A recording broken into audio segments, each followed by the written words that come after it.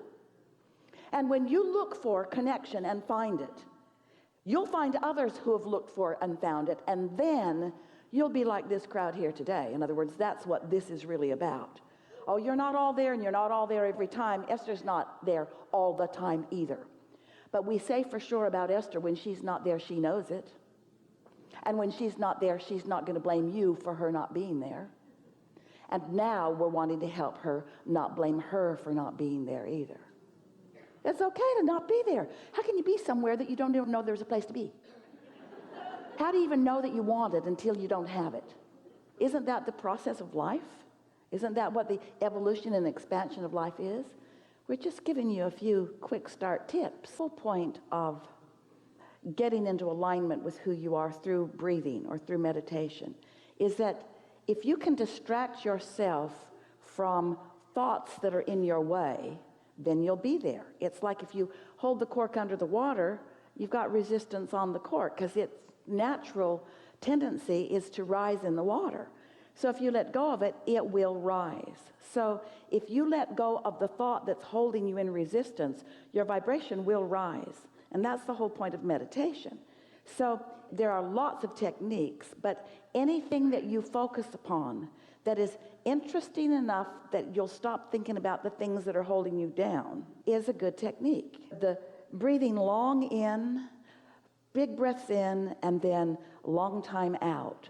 The technique that we teach is a little unnatural in that it's a shorter time taking it in and a longer time letting it out. And the reason that we like it so much is because it's just weird enough you have to think about it. And so since it's weird enough that you have to think about it, then you can't think about the other things that you are introducing resistance into your experience in that moment. And you'll get so that breathing just takes you right to where you want to be so easily that after a little while you realize that you have not got any good excuse for ever being in a state of resistance because you're breathing all day every day. And if you'll just stop and focus on your breathing while you're driving, while you're walking, while you're running, while you're lying in bed, while you're sitting in readiness for meditation, while you're listening to someone talking, in any moment in time, these are tools you have with you. You don't need to carry rocks around. You don't need to carry recordings around. You don't need to be with somebody else. You have the ability to breathe all the time.